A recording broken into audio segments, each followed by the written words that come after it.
and no component is higher than the other, which I think is fantastic. I mean, obviously it's still young and really tight, and it's like, yes, delicious fruit, nice acidity, but you know, there's still not that like complexity. There's a lot of acidity. Wow. Yeah, yeah. But that's going to unfurl with age though, and you know the balance though. I mean, in a young wine, especially young Bordeaux, you look for the balance, and for me, I think this has. Yeah, getting like some sour cherries and that seasoned salt with like some roast beef is really playing on the mid palate. I think some of the oak tannins come in, you get a little bit of woody flavor towards the finish, but again, it's not overwhelming, it's not dominant, and with the fruit and acidity, it works fine. The acidity rips out and is drying my palate really nicely long, and the fruit sticks with it, which is a great contribution. Later on, like there's some really good tobacco notes, like dark tobacco notes that I'm picking up that I really like quite a bit. Cool. Mm. Yeah. So this is good wine. Yeah, I'm feeling it now, and right, the combination of the balance and the acidity makes me very comfortable, you know, in thinking that this will age well. Yeah, totally. I think this is a baby. I think that like this feels more like young Bordeaux, based on the acidity of the first one. Like the first one was a little more approachable. This thing is a beast. I wouldn't find the first one more approachable, but really? Whatever. Yeah, I just didn't think it was in balance. You know, so I find this more approachable actually, because I think that it has more fruit. You know, right? But man, like the structure on the finish it's massive. There's more structure. Yeah. But more acid. I'd say that the structure was strong here too, but it was all wood tannin. It was all oak tannin. You know, so that's not a structural element that I want to approach. So what kind of fruit are you getting on this? Like I said blackberry, and I feel kind of cheesy about that. I'm like reaching for more, but I'm not coming up with good words. Are you getting anything besides blackberries? Cassis. Nice. Okay. Big time, and also some. Blackberries, black raspberries. Black plums. You know, plums. I was gonna say plum skin. Oh, skins. Yes, nice. A big time skin. A little heavier than the juicy plum itself. 91 points. I like this quite a bit. 91 plus, because this definitely is going places, I think. Yeah. So I'm gonna give it 90 points now, but with a promising future. 90 plus. Then. What? No, it's separate. It's separate. It's separate. For me, it's not. To be clear, I rate how it's drinking right now. If it's garbage now, and I'm confident that it'll be fantastic in 20 years. So what you really mean is 90.5. I mean, I mean 90 points with potential. Because it depends. Okay, so then. Yeah. So I would go 92. Nice. And you know, honestly, I do get the enjoyment of a 92 point wine right now, and for me, part of that enjoyment is derived from the fact that I know this is going to become something spectacular in the future, and that excites me. Nice. You know, so that's pleasurable as well. So yeah, that factors. That's the best reasoning I've heard for why that should factor into the score at the time, actually. Because that does gets me excited about it. Right? That is a really good point. And I think the balance is beautiful here. I agree. So I think we had a 66 Ducru at a tasting, and that was what, you go 95? I went 95 points, I think. Most people went 95. I went 94. That was fantastic. So it's good. I was so pleased with that wine. I've not had young Ducru. I have some 05 Ducru in the cellar, but which you're more excited about now. Yes, now. Exactly. You're more excited so now I'm like, yes, Ducru's still. Good pick. Thanks for putting this show together. This is cool. Yeah. You wanna hit that? You wanna hit that third bottle or not? Yeah, sure. Let me go get it. It's right. It's not right. No, it's over here actually. You got a secret? He's got a secret bottle. So we didn't know about this. We brought a secret bottle, and he was kind of like putting off on it. Now it makes total sense. He had his own secret bottle. Actually, bought some splits of this too. This is Chateau Gloria, 1975. Nice. St. Julien, so another Medoc wine. Right. Crazy. With 35 years Left of age age on it. And have you had this before, or is this a new experience? No, I've not had this. So we get a good experience of. No, this is a fourth growth, right? Okay. Is it? Yes. Oh, wow! I had no idea. I purchased some of the 06 of this. So. Oh, really? Yeah. Pretty light in color. Nice. older than any of us, which is kind of exciting. I'm really looking forward to checking this out. I've had so few aged Bordeaux that I attribute my distaste for it partially to that lack of experience. But you still know what you know. So yeah, we put it to good use. I get a little nostalgic when I drink wine that's older than me. I'm gonna come out there and just thinking about what was going on during this time. I wasn't even born when this bottle of wine was created. It's pretty crazy. Or like in the sense of like when we drink the 66s. People are still pissed about Vietnam at the time. I wasn't a thought in my mom's mind at that point. It's like it's pretty. I don't know. crazy stuff. That's the way I get when I drink old wine. So it's romantic. it right? is a little romantic. So I got this bottle from the same guy as I bought the 66 Ducru from. Nice. Is this your only one? Did you only score one of them off? Yep. Them, Well, thanks for sharing. Yeah. yeah. I'm definitely getting some more like kind of resolved earthy notes on this, right? Like the age is apparent, and you're getting some of the like wood on the forest floor, not like you do out of Pinot Noir. It's a different style, but it's still kind of like There's like this rotting wood on the forest floor, basically, right? I totally get that. So I also get like mushrooms are cropping out of that wood. Yeah. Some ferns and.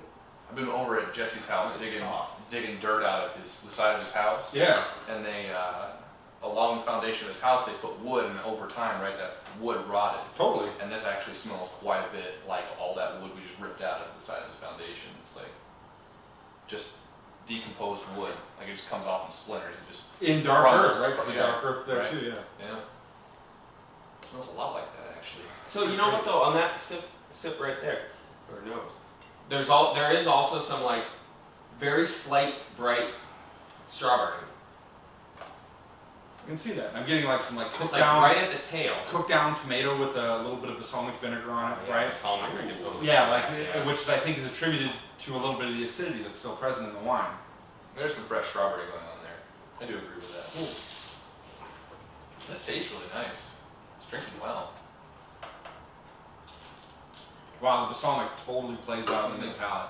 Like you take some fresh dark red tomatoes, drizzle a little bit of balsamic over it. I'm getting that all over on the mid palate. Yeah, I think that's like pretty solid right there. I think that nails it. What's amazing though, right, is there's still some tannins left on the finish there. And acidity. Yeah. Yeah, there's still some structure going on. Yeah. This wine's I mean, not done this could sit for another 10 years. I think. I think that it's. Yeah, I wouldn't call this over the hill in any way. I think that it's still drinking beautifully. Yeah. I mean, it's probably in a holding phase. It'll probably sit like this for a while. It's probably been like this for a while. And I'd say that the acidity and the tannins are quite balanced right now, right? Like you're getting plenty of structure on the finish, but it's not too dominant one way or the other. The experience of the acidity is still enjoyable. It's bright. It dries the mouth out, makes the mouth water a little bit, but the tannins are still there without being overwhelming. They're not really gripping up. You're not getting too much oak. The oak's still evident, but it's balanced. Yeah, so I'm finding tannins. I'm not finding oak tannins necessarily, but the tannins are totally there. Like right now, my mouth is dry. Yeah. From tannins. And there's still some fruit and balsamic. Yeah, but I'm still getting that. Like I'm getting like balsamic drizzled on. I was just thinking cherries. Yeah, like you said, tomatoes. I get that on the mid palate, but I get like this balsamic drizzled on crackers almost. Like there's. Or like bread, like when you do olive oil and balsamic with bread. It's a little bit of salt too, Yeah. So for me, Bordeaux Bordeaux is is like a lot going on. like good Bordeaux is 25+-year-old wine. That's a good point. I'm going to hijack this. This is not the question of the day, but if you're intrigued, how old do you drink your Bordeaux? Educate us, because we don't know anything about it. That's actually a really good question. Alright, so what would you guys score this? I need more time. I need to think about it some more.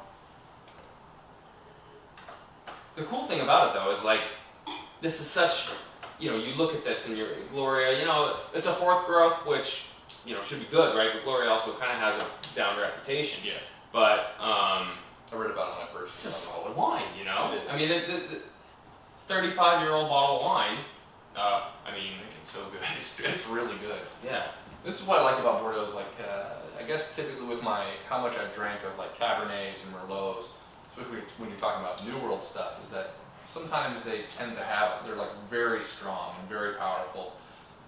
And where Bordeaux hits it is like, it's a feminine Cabernet. or it's a very feminine Merlot when they're drinking properly, or like this one, like it's just so delicate and it's got tons of stuff going on. It's not overpowering your palate. And I'm trying to. Yeah, I don't know, it's a quiet wine, right? You got to sit there and. It's awesome. Like, And I would just contend, like it. I I'm like curious to see if you agree with this. I contend that it's slow sipping because if I have a few sips in succession, the structure kind of builds up and does become dominant, right? Sure. So it's like a You're sip, gonna get that think about it, eat some food, etc., chat. But if you go ba ba ba ba, the structure builds up. Venison pate. We'll probably hit that up later. That sounds like a good idea. This isn't the Miller Lite of wine, for sure. No.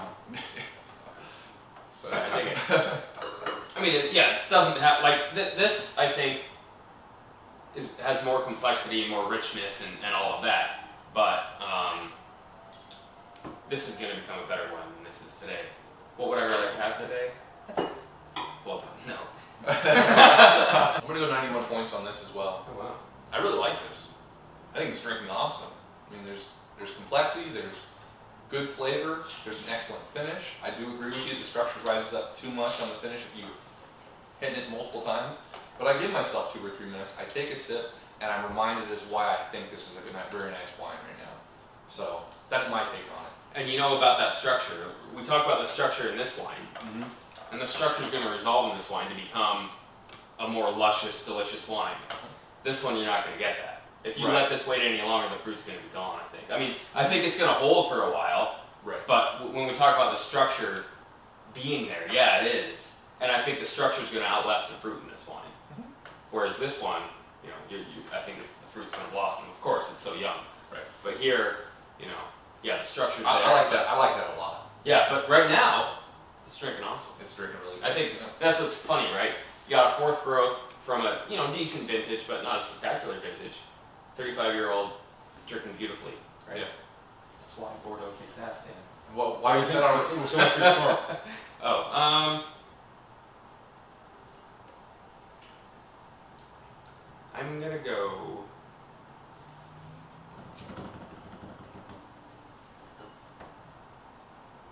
$89.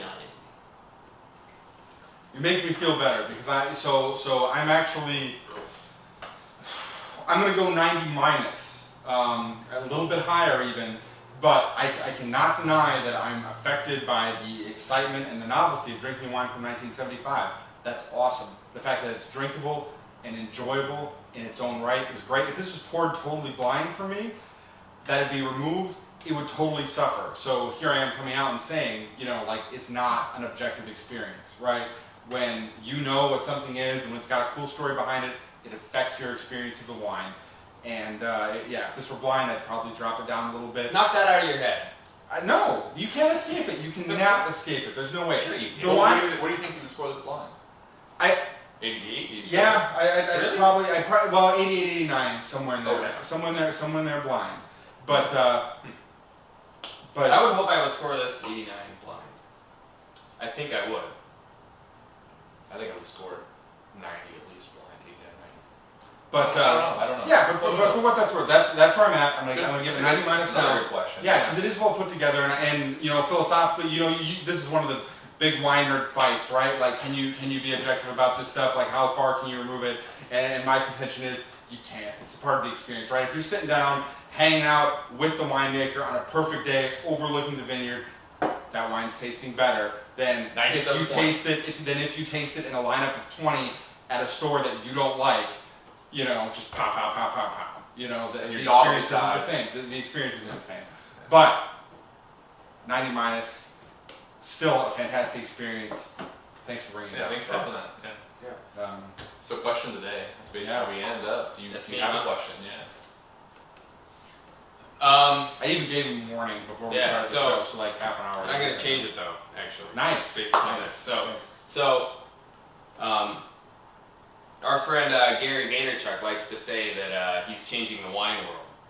So, removing what Mr. Parker's history is, do you think Robert Parker is destroying the wine world these days? That's a pretty question. That's a pretty sweet question. It should be good to answer. Thanks for watching, guys. See you for 56.